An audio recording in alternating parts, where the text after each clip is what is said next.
The View hosts have got themselves into hot water again after they did the very thing they purport to be against, undermining women's success. Joy Behar stunned viewers when she said Donald Trump's press secretary, 27-year-old Karoline Leavitt, only secured her position because of her good looks. I think she's probably been put in there because, according to Donald Trump, she's a 10. You know that's what it is. I want to be clear, though, it's not her first job. It was her first press briefing. She worked in the previous Trump administration. The comment was bizarre, especially coming from Joy Behar, who is as woke as they come and positions herself as a champion of feminism. This online commentator said, disgusting Joy Behar of The View accuses Karoline Leavitt of being hired only because Donald Trump thought she was a... The fallout from The View's latest controversy has turned into another harsh lesson about what happens when hosts misjudge their guests. This time, the focus was on Karoline Leavitt, a bold and unapologetically conservative political strategist making waves in the media. It all began when Joy Behar, with her usual smug attitude, dismissed Leavitt as incapable, implying that her success was merely due to her looks. The moment Behar spoke, it was clear that The View had crossed the line once again, but Leavitt wasn't about to let it slide. Instead of ignoring the remark, she fired back, breaking down Behar's condescending words with ease and exposing the hypocrisy in The View's so-called feminist stance. About the fact that Democrats have been labeling President Trump a to democracy for the better half of 10 years. Let's talk about how they have compared him to one of the worst mass in the history of the world, and that Kamala Harris and Joe Biden weaponized the court system and the justice system in this country against Donald Trump in an attempt to imprison him. He sat through a courthouse for 7 weeks this past year, and the Democrats were hoping he would go to jail for it. That is real political that has led to two heinous attempts on President Trump's life that, by the grace of God, he was able to escape, and he is here with us today. So yes, President Trump knows a little bit about political because he's experienced it himself. And talking about the tragic realities of war that Liz Cheney and her father, Dick Cheney, have got this country into is not political.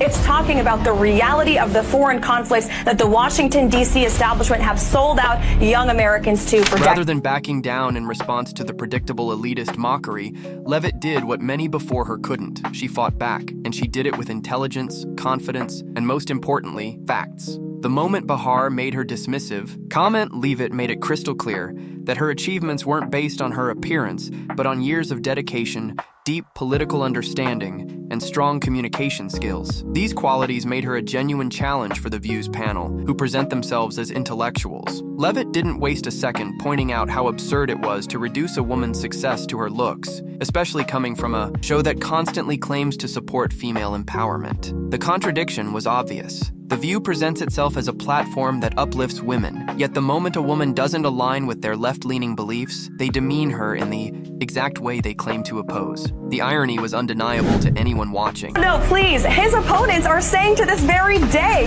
the same rhetoric that led to those two attempts. The second attempted on President Trump's life echoed the sentiment that President Trump is a democracy. And if you're a deranged lunatic and you're mentally ill, you will believe that lie, and yes, you will take political like we have seen in two instances against President Trump. Last week, Tim Walz and Kamala Harris said that everyone who showed up to President Trump's rally at Madison Square Garden was an That's despicable, dangerous, divisive rhetoric that is spewed by the Democrat Party every single day. And I'm so sick and tired of the media pointing the finger at Donald Trump and saying that he is sowing division in this country. He is not. The media is for pushing hoaxes like the one that you all pushed today, and the Democrat Party is for pushing lies about him. But the good news is Americans don't buy it. And that's why today in 2024, President Trump is more popular than he has been since 2016, because people don't trust the media. Let's be real. This wasn't just about Joy Behar's petty remark.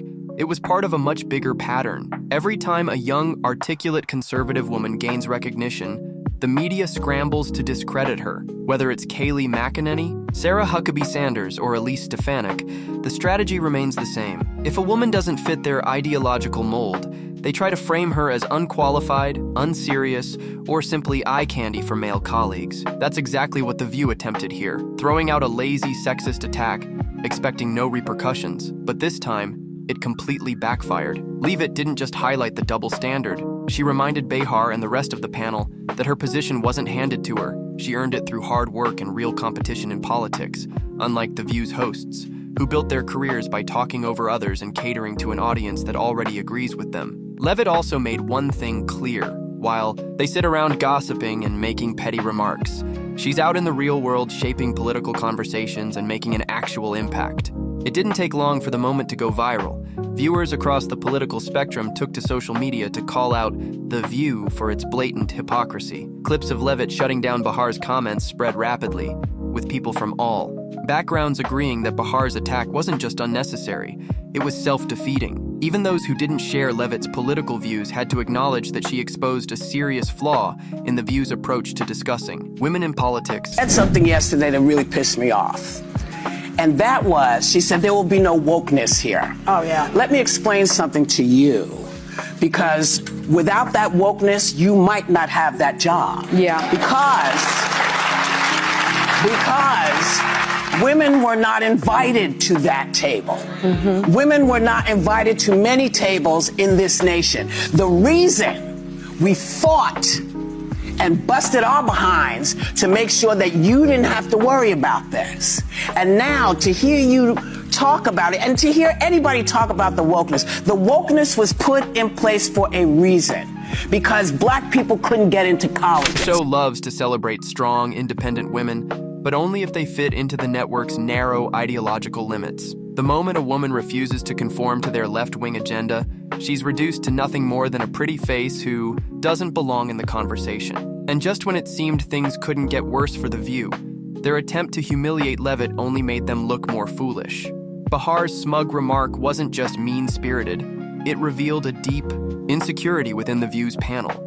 Unable to challenge Leavitt on her actual political views, they resorted to petty personal attacks instead.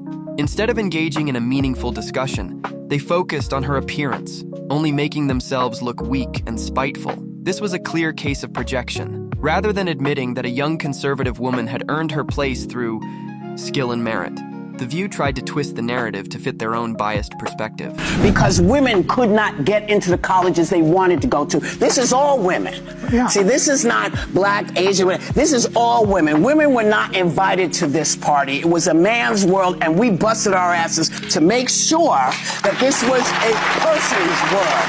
So please stop using that phrase and talk about, because you don't understand what you're saying. Mm-hmm. You're saying about yourself that, you know, hey, that's a terrible thing to be. It's not a terrible thing to be. That's why we fought. That's what we were fighting for, so that you could stand in that podium, so that Catherine Jean-Pierre could stand at that podium. So women of all kinds of colors and ilks, wherever they came from, whatever their belief system was, they had the opportunity to bust down. Behind the scenes, sources at ABC have reportedly admitted that the backlash was far worse than expected. Network executives, already frustrated with The View's endless cycle of controversy, are now questioning whether Behar, who has been with the show for decades, might be doing more harm than good. While The View thrives on heated debates, there's a fine line between being controversial and being outright problematic, and this incident clearly crossed that line in a way the network can't ignore. But what truly sealed this disaster was how Leavitt handled the entire situation. She didn't complain or play the victim.